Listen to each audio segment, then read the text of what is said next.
Salut tout le monde, dans cette vidéo, je vais aborder un sujet important et souvent méconnu. Pourquoi un enfant peut-il respirer par la bouche la nuit pendant le sommeil ou pendant la journée, et est-ce dangereux? Nous allons explorer les raisons derrière ce phénomène, ses implications pour la santé de l'enfant, et surtout, que faire pour y remédier? Restez avec moi pour découvrir des conseils pratiques et des solutions pour aider votre enfant à respirer plus facilement et à mieux dormir. Bonjour à tous.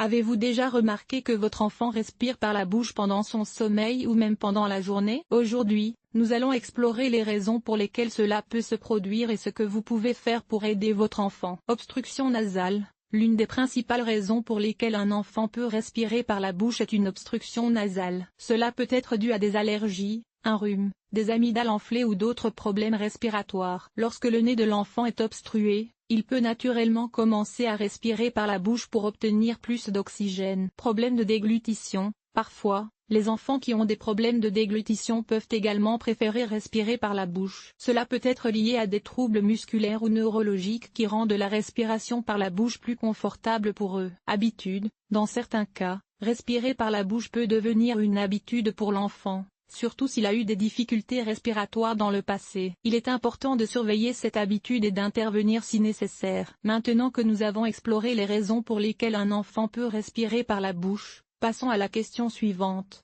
Est-ce dangereux et que faire à ce sujet? Restez à l'écoute pour en savoir plus sur la manière de gérer cette situation et d'aider votre enfant à respirer plus confortablement. Lorsqu'un enfant respire par la bouche la nuit pendant le sommeil ou même pendant la journée, cela peut être nocif pour sa santé. En effet, la respiration par la bouche peut entraîner plusieurs problèmes, notamment au niveau de la santé bucco-dentaire. Lorsque l'enfant respire par la bouche, cela peut causer une sécheresse de la bouche, favorisant ainsi le développement de bactéries et de caries. De plus, la respiration par la bouche peut également entraîner des infections des voies respiratoires supérieures et une mauvaise qualité du sommeil. Il est essentiel de comprendre les causes sous-jacentes de la respiration par la bouche chez un enfant. Cela peut être dû à des problèmes tels que des allergies, des infections des voies respiratoires, des amygdales enflées, ou même des anomalies anatomiques comme un palais étroit. Il est donc crucial de consulter un professionnel de la santé pour évaluer la situation de l'enfant et déterminer la meilleure approche de traitement. Pour diagnostiquer la cause de la respiration par la bouche chez un enfant, le médecin peut recommander des examens tels qu'une endoscopie nasale,